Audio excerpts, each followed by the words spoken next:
you. Thank you very much, Lord McConnell, chairing this discussion this evening. Andrew, Stephen Twiggs, MP, Linda,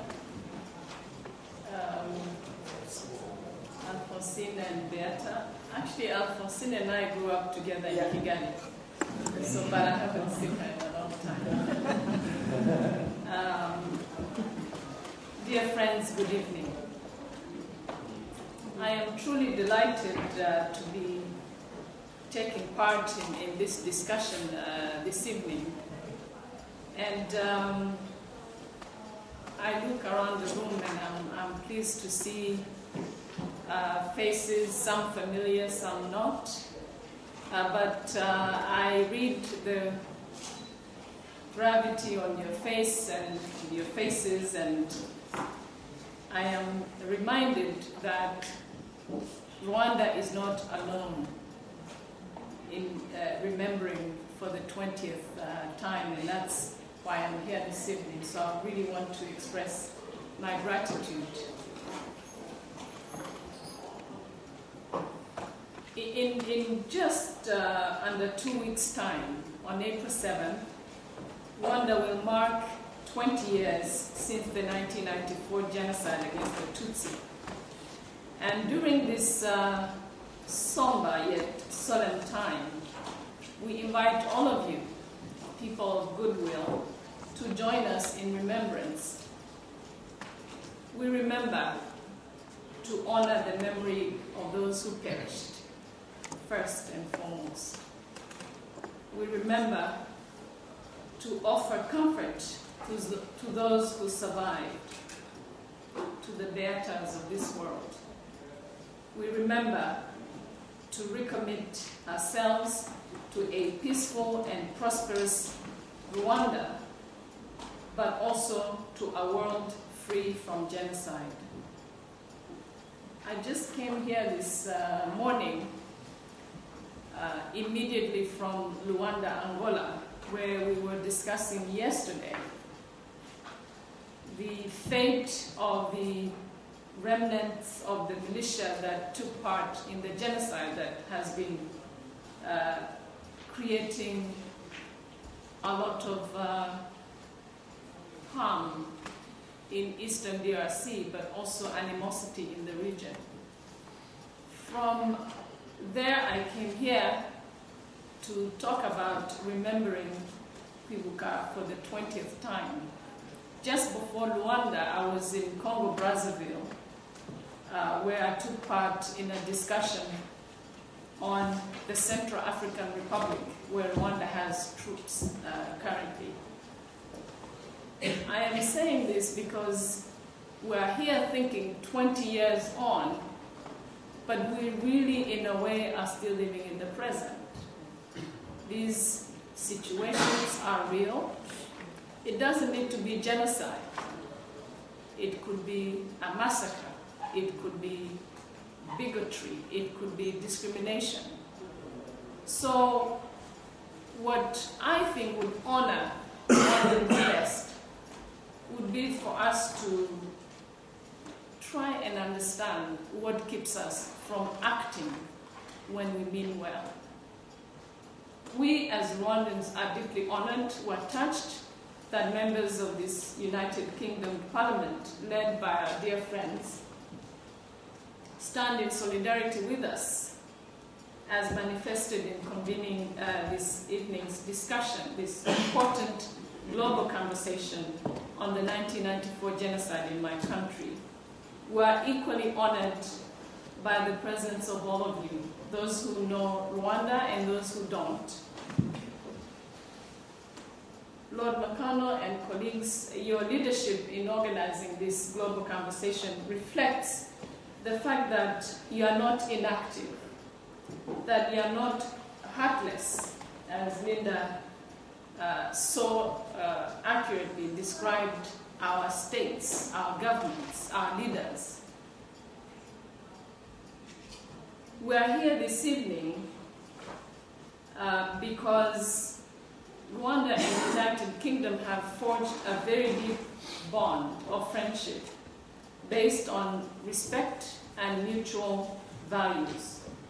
Your government has been and continues to be a vital partner in our country's transformation. As it happens, Rwanda currently sits along the United Kingdom on the United Nations Security Council. And typically, more often than not, we find ourselves in agreement on important security matters that come before us.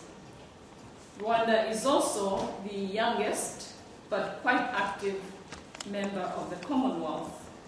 And there also we find common ground. So I am amongst friends tonight. Lords, ladies, and gentlemen, in the life of a country, 20 years is nothing. Certainly for survivors, the events of 1994 often feel like yesterday, as Beata mentioned. And yet, in today's hectic, media-saturated environment, there is a real danger that we might not take the full measure of the genocide against the Tutsi, and that with time, the picture in the world's collective memory could become blurry. Together, we must not let it happen. There are also those who might find it easier to forget. There are some who want us to turn away or accept some altered version of history. It tends to happen a lot with genocides. That attempts to establish false moral equivalency by indicting victims and finding excuses for perpetrators. It's not unique to Rwanda. These calls, once on the fringe, especially today with social media, amplify their voices and distort public debate. So as we remember for the 20th time, let us recenter the debate to preserve our common humanity. Therefore, we must work tirelessly against these forces, and we must take care not to lose sight of the most important aspect of our discussion, and that is to preserve human life. We owe it to victims and survivors to reckon truthfully with the past, and we owe it to ourselves as well as responsible human beings, some of us as leaders. We should not lose the perspective that the genocide against the Tutsi was a crime against all humanity. And while it may have taken place within Rwanda's borders, its implications and meaning present a vexing challenge to all persons of good conscience, raising several questions. How could this have happened? Why did the international community fail to act? How can we stop such atrocities from happening elsewhere again? All these questions have been the subject of books, films, classroom debates, workshops for many years. But this conversation must go on because we still have inhumanity in us. Today's gathering is one of the many Kwibuka global conversations taking place in the lead-up to and during the commemoration period, which is about addressing such essential questions in the perspective of 20 years. You know, there is nothing simple about genocide, but historical clarity is important. And what truly happened, how it happened, who did it, is important to know so that we can rectify for the future. It is crucial. On April 7th, 1994, decades of official discrimination, vilification, and violence against Rwanda's Tutsi population culminated in the most brutally efficient killing sprees in human history. There had been massacres before, beginning in 1959, and regularly thereafter, killing thousands and forcing hundreds of thousands into exile. Our current history is mixed with that earlier history. The genocide was therefore neither entirely unexpected nor spontaneous, as was said this evening. It was the outcome of a deliberate, state-orchestrated campaign over decades to dehumanize a portion of the Rwandan population. The ethnic ideology that promoted hatred and enabled genocide was a toxin that found its way into Rwanda's bloodstream. It brought us to our knees. It threatened our viability as a nation, but it did not prevail.